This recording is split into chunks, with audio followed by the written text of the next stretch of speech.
The week continues for Jasmine Crockett. Hey, it's me, Jazzy C. You know you're in the wrong when your actions have convinced the yentas on The View to speak logically. For months, Jazz Crockett has been talking reckless. For years, woke women have been able to speak recklessly with impunity. You are not allowed to criticize them because they check too many woke boxes. You are not allowed to criticize fake victims belonging to multiple marginalized groups. But now, deacons at Woke United Methodist are finally facing the consequences of their actions. Yesterday, Jazz was given another opportunity to apologize for violating the woke commandments. Hell, she was given another chance to apologize for violating basic human decency. Good news is, her birthday is tomorrow. Maybe she can ask for the gift of decency for her birthday. For those that don't know, Jasmine Crockett, she has been viciously attacking Texas Governor Greg Abbott. Unlike Jazz, whose preferred method of transportation is a broom, Governor Abbott's method of transportation is a wheelchair, and I wouldn't say that it's preferred. Now, even though it is a clear violation of the woke commandments to commit ableism, the wickedness of Jazz Crockett is limitless. Even though I think Jasmine Crockett is deplorable, even though I think Jasmine Crockett is vile, heinous, wicked, detestable, revolting, damn near evil, I do respect the fact that she is refusing to apologize for her actions, and I'll tell you why. I don't like being lied to. If there's one thing I cannot stand, it is an insincere public apology. Much to my surprise, the yentas were heartbroken over the behavior of Jazz Crockett. But that does not mean that they were not willing to forgive her transgressions. That doesn't mean the yentas were not willing to forgive and forget this ever happened. The Whoopi Cushion and Son hosting, they just want Jazz to confess to her sins and everything will be groovy. You know, this right here is the Democrats' problem. For starters, if Donald Trump was convicted of ableism, the yentas on The View would crucify him. With Jazz Crockett, she just needs to apologize and everything will be swell. But this is the problem for Democrats. They're a party filled with Jazz Crockett's. Jazz Crockett is just the latest voice. I think the Looney Tunes have officially taken over the Democrat Party, guys. They've officially taken it over. And here you have Tim Walz, who was Kamala Harris's VP pick, openly engaging in blue anon conspiracy theories about the 2024 election being tampered with, right? Openly engaging with it. Openly coming out here saying, no, we need to be more woke. No, we need more open borders, right? We need double and triple down on the nonsense and the lunacy that lost us the election.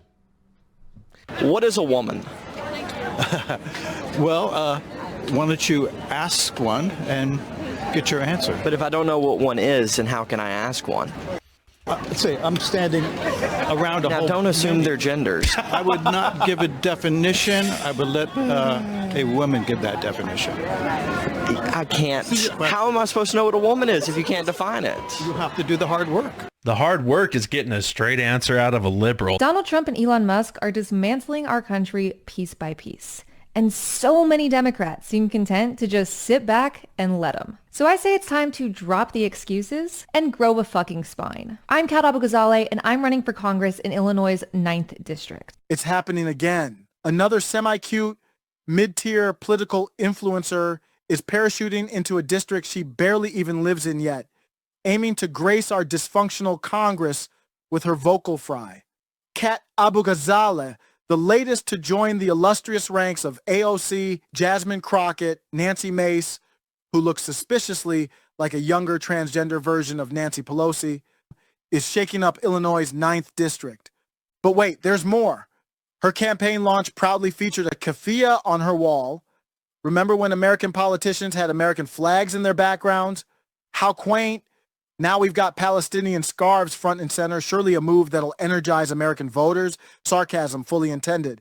And yes, let's not ignore her groundbreaking use of profanity, yet another painful political cliche.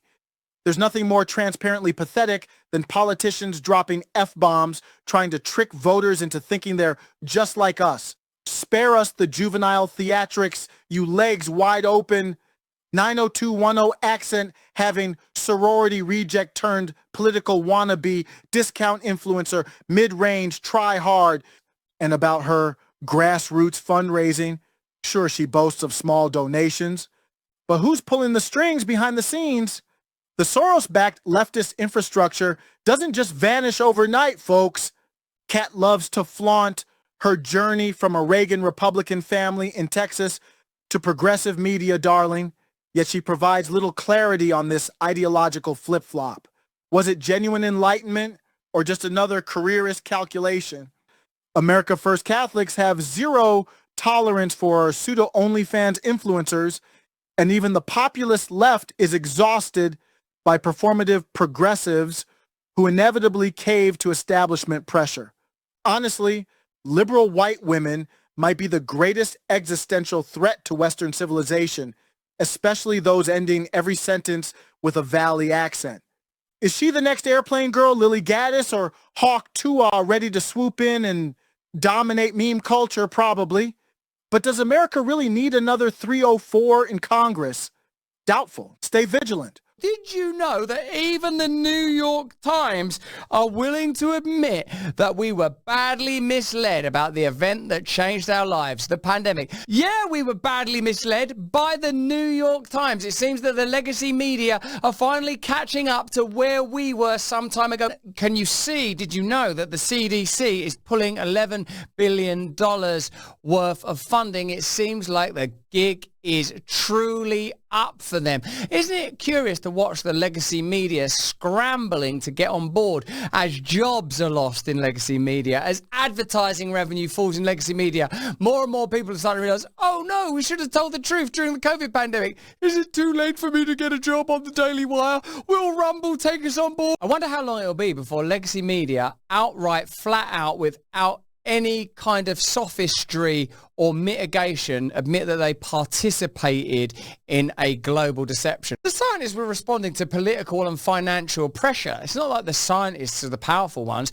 The problem is that we regarded science as the objective appraisal of information based on evidence, because that's what science should be, when in fact science has become a new orthodoxy, because only the questions that are funded are getting asked and only the answers that are favourable are being published. Is there anyone in the world who don't know what gain of function means at this point? We're all so well educated in this stuff. I know that there was a signature at a molecular level that demonstrated that this had been interfered with in a laboratory because of Bobby Kennedy, now head of the HHS, praise Jesus.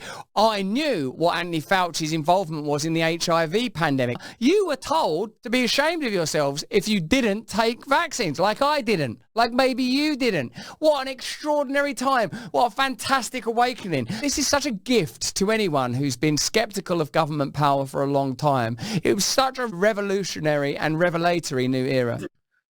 This is a great cartoon. You will affirm this young lady immediately by disrobing in her presence without protest. Wow. So there's your choices in this country is this clown insanity or complete servitude for Israeli wars. The universe doesn't revolve around the earth, but it does revolve around he, and her kid. J.K. Rowling tweeted out, I'd remove my daughter instantly from that school, then go full nemesis. What's worse, forcing females to have to change and dress in front of a mentally unstable man, or standing by watching it happen to make sure no women leave or complain? How did so many people get so batshit crazy? If this happened exactly as the mother says it did, forget lawsuits. All those who forced female children to undress in front of a male student should be in prison. They should never be allowed within 15 feet of a child again. You know, J.K. Rowling can say all that, but it's her dopey wizard shit that caused a lot of this. I don't know why she's surprised. She made it, the entire millennial generation, that was their Star Wars, her stupid wizard shit. And you could take a potion and become a different thing. And they all turned on her just like the other nerds turned on George Lucas. And her fiction helped make this.